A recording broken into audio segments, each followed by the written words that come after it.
कहते हैं कि 84 लाख योनियां भटकने के पश्चात में ये मनुष्य का शरीर मिला है। और ये मनुष्य शरीर जो हम आप लोगों को मिला है, इससे अगर मुक्ति पानी है तो संतों के समाज में जाना चाहिए, यानी सत्संग करना चाहिए, संतों के वचन सुनना चाहिए। और कहते हैं देववारी गुरुवारी सुन करके हम और आप लोगों को ज्ञान प्राप्त होता है। और जब ज्ञान प्राप्त होता है ना, तो ये भी पता चल जाता है कि इस मनुष्य योनि से मुक्ति कैसे होती है और हम भव सागर से पार कैसे जा सकते हैं।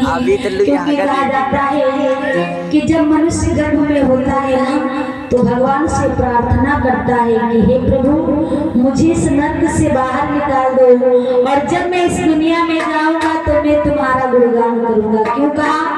क्योंकि जब मनुष्य गर्भ में होता है ना, तो उसके ऊपर से मरमूत्र जो है गुजरता है, आसपास भी होता है, तो भगवान से प्रार्थना करता है प्रभु यहाँ बहुत पीड़ा होती है, इसलिए मुझे इस नरक से बाहर निकाल दो। जब इस दुनिया में जाऊंगा तो मैं तुम्हारा गुणगान करूंगा, लेकिन दुनिया में आने के बाद में मनुष्य माया मोह के बंधन में बंध जाता है, उस परम पिता परमात्मा को भूल जाता है।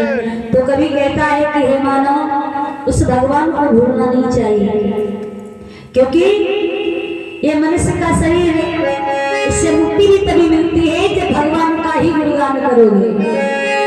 कहते हैं संसार में दो ही चीजें बड़ी बताई गई है, कौन कौन? तुलसी जग माते बड़े एक पैसा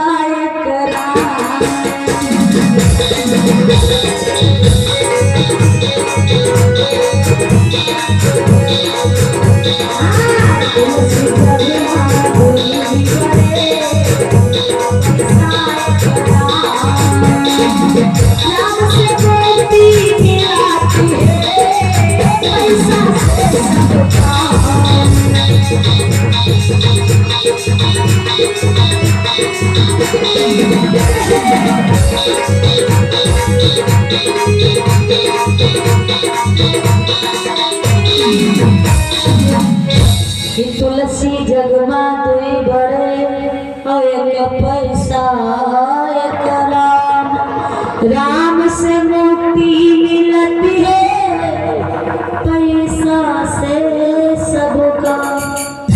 इस संसार में अगर आपके पास में पैसा है, धन है, दौलत है, तो हर एक चीज हर एक वस्तु आप खरीद सकते हैं, यानी जो कार्य वस्त्र खरीद सकते हैं, आभूषण खरीद सकते हैं, पात्र खरीद सकते हैं, लेकिन प्रेम नहीं खरीद सकते। वो तो भाव होना चाहिए आपके अंदर, भगवान से प्रेम करना, भगवान से प्रेम करना और प्यार करना। ये संसारिक प्यार चाहे भले धोखा दे दे, लेकिन भगवान से प्रेम और यदि प्यार किया जाए तो भगवान कभी धोखा नहीं देते। क्योंकि कहा है कि राम नाम रटते रहो कि जब तक घट में प्राण कबहु गति ना थके, भनक पड़ेगी।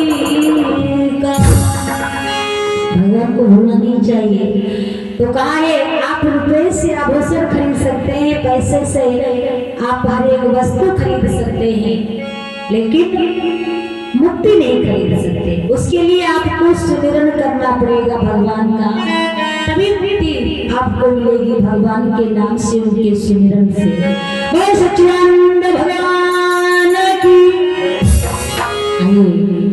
अभी आप लोगों ने पाठ कथा सुनी, उसी की आगे की कथा सुनाने का प्रयास करेंगे। कि एक आत्मदेव नाम के ब्राह्मण थे, जो तुम भद्रा नदी के तट पर निवास करते थे शिवाम में, और ब्राह्मण देव के